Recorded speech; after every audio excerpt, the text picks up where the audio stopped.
Hello everyone, welcome back to my YouTube channel. তো আজকে তো তোমাদের কাছে নিয়ে চলে এসেছি জামাই ষষ্ঠীর ভিডিও। তো হ্যাঁ, চলো লাস্ট পর্যন্ত দেখতে থাকো যে আমরা জামাই ষষ্ঠী কীভাবে সেলিব্রেট করলাম আর কতটা মজা করেছি আমরা জামাই ষষ্ঠীতে। তো আমি আর নানাই তো আগের দিন বিকেলবেলাতেই আমার বাপের বাড়ি মানে রানীগঞ্জে চলে এসেছিলাম। তো আমরা সকাল সকাল ঘুম থেকে উঠে পড়েছি জামাই ষষ্ঠীর দিন, আর উঠেই দেখো নানাই শশা খেতে শুরু করেছে, ছাদে ঘুরছিল। আর আমিও উঠে পড়েছি, কারণ আমাকেও অনেক কাজ তাড়াতাড়ি বাগিয়ে নিতে হবে সবাই চলে আসার আগে। আর এই যে তারপরে কাজ টাজ আমার করতে করতেই দেখো সবাই চলে এসেছে, আমার দিদি জিজুর মেয়ে আর আমার হাজবেন্ড সবাই চলে এসেছে ঠিক সময় মতো। আর মা তো সব্বার জন্য থালা সাজিয়ে এবারে জামাই ষষ্ঠীর যে নিয়ম সেটা করবে। আর সেদিন যা গরম ছিল যে কি বলবো, দেখো এই বাচ্চা দুটোর অবস্থা, ও মাই গড, গরমে তো এরা পুরো ঘামছিল। আর আমার নানাই তো ঘামাচি অলরেডি হয়েই রয়েছে মুখে। আর আমাদের তো নিয়ম হচ্ছে জামাই ষষ্ঠীতে 9 রকমের ফল আর মিষ্টি দিয়ে জামাইদেরকে পুজো করতে হয়, মানে আশীর্বাদ করে আর কি। এই যে যেভাবে আশীর্বাদ করে, প্রদীপ জ্বালিয়ে, ফোঁটা দিয়ে, তারপরে হাতে হলুদ রঙের সুতো পরায়। তো দেখো এগুলো সবই মা করবে, আমার সঙ্গে থাকো আর তোমরা সবাই ভিডিওটা শেষ পর্যন্ত দেখো, তাহলেই বুঝতে পারবে যে জামাই ষষ্ঠীতে কী হলো আর কতটা মজা করেছি আমরা।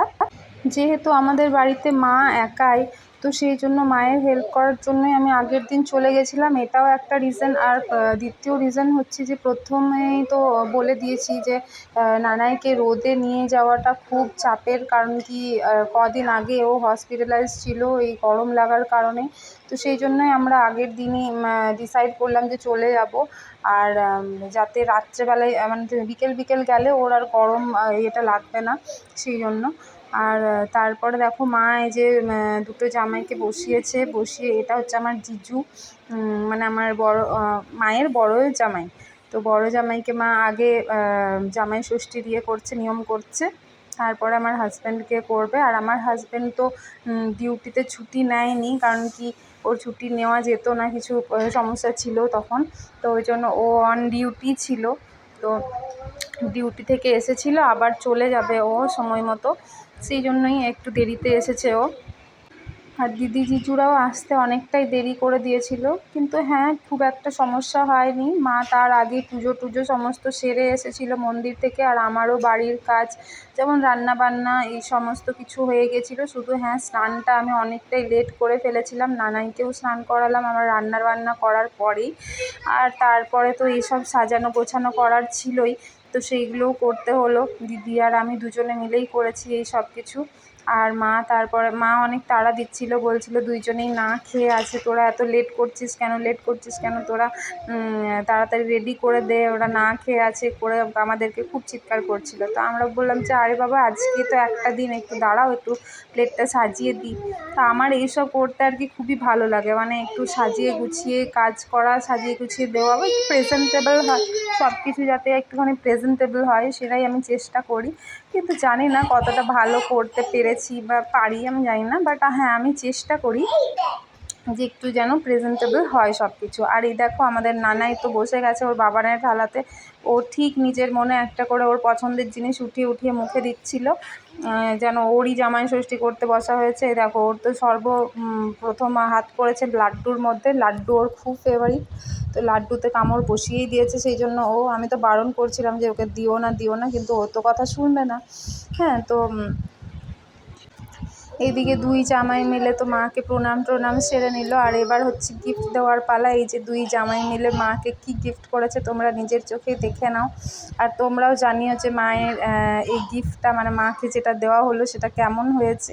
আমি মাকে বললাম এটা একটু তুলে দেখাও যে তুমি কি গিফট পেলে আর কি আছে এর মধ্যে।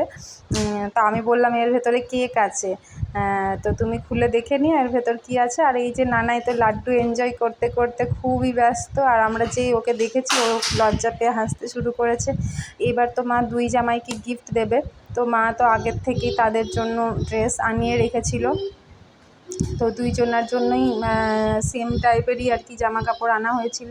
আর আমার জিজু আরেকটা শাড়ি মায়ের জন্য এনেছিল, সেটাও মাকে গিফট করলো। কারণ কি আমার দিদি হচ্ছে শাড়ি কাপড়ের ব্যবসা করে, বাড়ির থেকেই বিজনেস করে আর কি। তো ওই জন্য মাকে বললো যে আমার তরফ থেকে এই এক্সট্রা আরেকটা জিনিস নিয়ে নাও। বলছে এটা আমাদের কোম্পানির শাড়ি। তা আমি বললাম হ্যাঁ হ্যাঁ, তোমাদের তো কোম্পানির শাড়ি দিতেই হবে, একটা জামাই ষষ্ঠী বলে কথা। তো এই যে জিজুর প্যান্টটা পরে দিল, কারণ কি ওটা রয়ে গেছিলো সাইডে। তো দুজনারই গিফট দেওয়া হলো, সবাই তো খুব খুশি গিফট পেয়ে। আর এই দিনটাতে আমরা সবাই একসাথে হই। এমনি তো খুব একটা মানে জামাইবাবুরা ভাইফোঁটার দিন হয়তো আমরা ভাই বোনেরা আবার একসাথে সবাই মিলিত হই, বাট হ্যাঁ জামাই ষষ্ঠীর দিন জিজুরা আসে, আমার হাজবেন্ড জিজু সবাই মিলে একসাথে থাকে, খাওয়া দাওয়া করে। ওই জিনিসটা খুব ভালো লাগে আমাদের, খুব এনজয় করি আমরা এই ব্যাপারটাকে।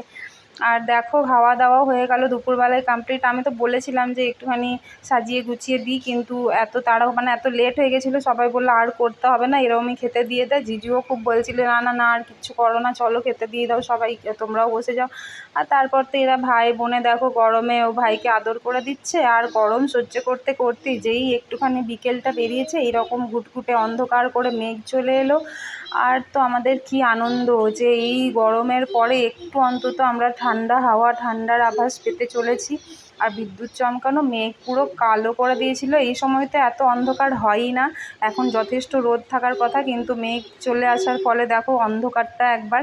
আর অঝোর বৃষ্টি শুরু হয়ে গেল, আর ব্যাস এইভাবে ঠান্ডায় ঠান্ডায় আমাদের জামাই ষষ্ঠীটাও শেষ হয়ে গেল। আর তারপর কি, যখন রাত্রেবেলা বৃষ্টি থামলো, আমরাও রাত্রেবেলার ডিনার সেরে যে যার বাড়ি চলে এলাম। Thank you for watching guys, bye by.